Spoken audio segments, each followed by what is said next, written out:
TIL. Despite his success as a musician, Harry Chapin left little money when he died. His widow was reportedly quoted saying with slight exaggeration that Harry was supporting 17 relatives, 14 associations, 7 foundations and 82 charities. He always said, "Money is for people." One of his best songs involves a fatal accident involving a produce truck. He was killed in a fatal accident involving a produce truck. And Cats in the Cradle had nothing to do with Cat Stevens. Somehow this makes Cats in the Cradle much sadder if he was spending all that time being philanthropic. The most influential musician of my life. I'm 37 and grew up listening to him as a kid thanks to my dad. When I bring him up to people my age, they never know him, and then I'll bring up Cats in the Cradle and they will ask if I am talking about Ugly Kid Joe, who covered, or Cat Stevens, similar artist but not the same person. It's a shame really. He has so many amazing songs.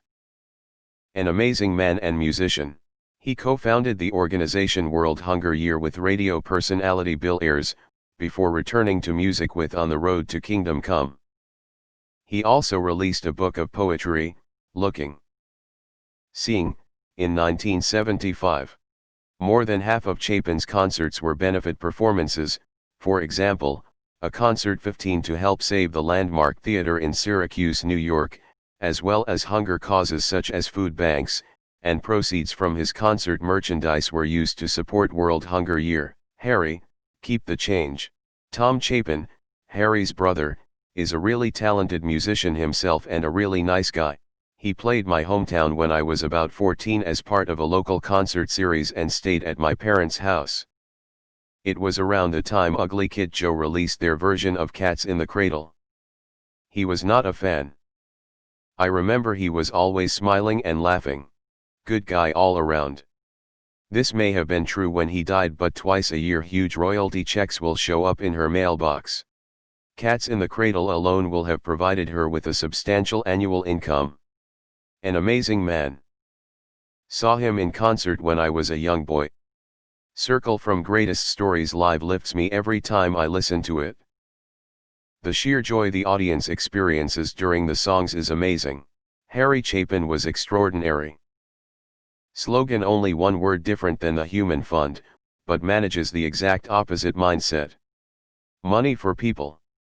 At a benefit concert on what would have been Chaplin's 45th birthday, Bruce Springsteen admitted that he sometimes tried to hide when he saw the activist songwriter coming his way, just to avoid a 30-minute conversation about the state of the world.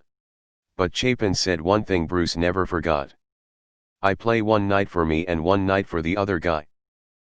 I had seen the video of the concert, but grabbed the exact wording from here, https://people.com/archive/Harry Chapin is gone but friends carry his song in their hearts. Vol 28 No 25/. You should all go listen to the Verities and Balderdash album.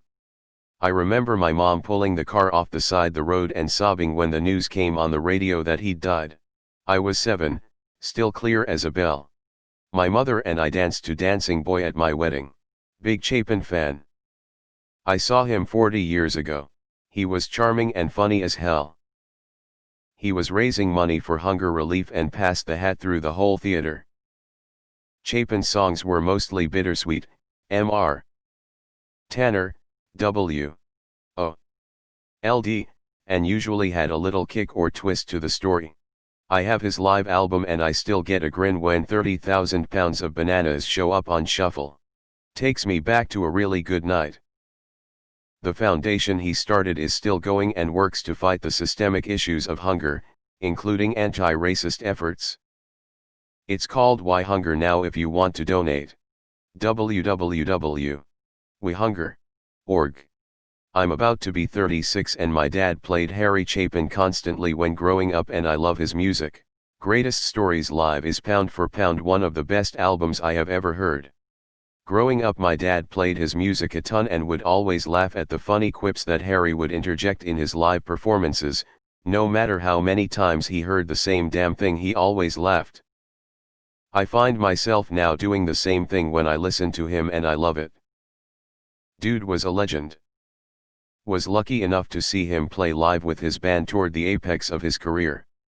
One of the best shows I have seen. If you are generous, please know your limit, because those who take your generosity know no limit.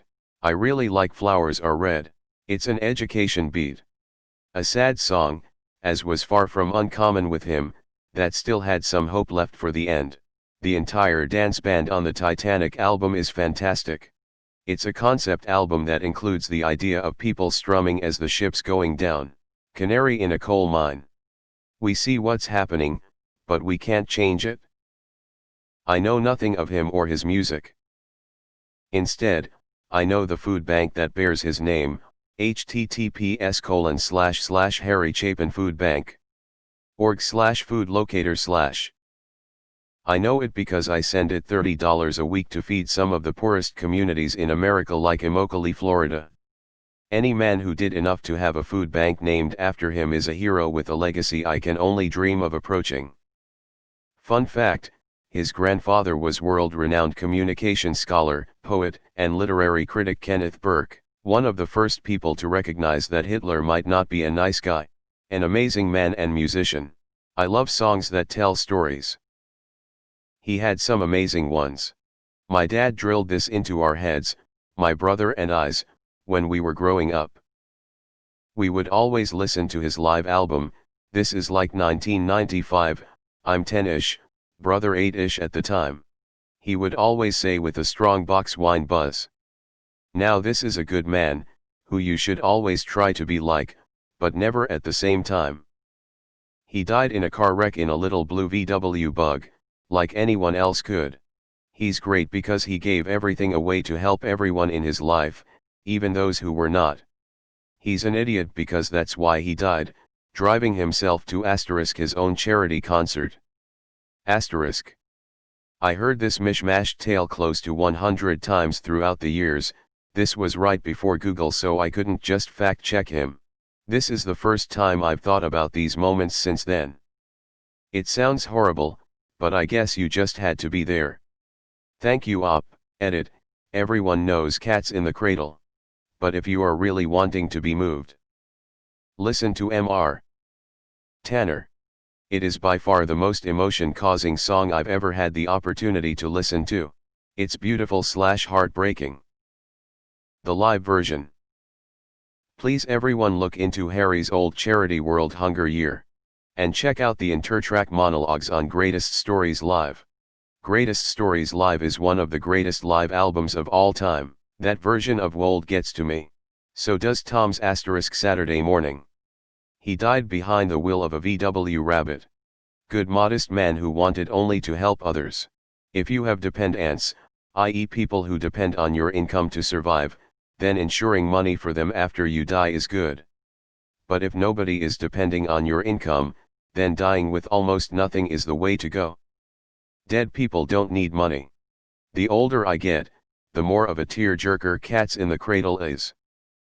One of the reasons a bunch of people think Cat Stevens wrote Cats in the Cradle is because back in the late 90s, at the beginning of MP3 downloading via Napster and the like, there was a copy of the song going around that was mislabeled with Stevens listed as the artist. I had argument after argument with people about it. My mom was a huge Chapin fan, so I knew his stuff, but most people my age then, in our late teens, early 20s, had never heard of him, so they usually refused to believe me against the evidence of their MP3. If I ever was blessed with wealth, this is the kind of person I'd like to be. This is how the rich are supposed to behave. The more money you make, the more you can contribute back to society. He was supporting 17 relatives. The man was sure related to a lot of bums. I wonder what they did after he died. Flowers Are Red and When the Little Girls, both get to me. Harry was one of a kind. You can't take it with you, but some of the wealthiest people are so selfish, they keep it anyway.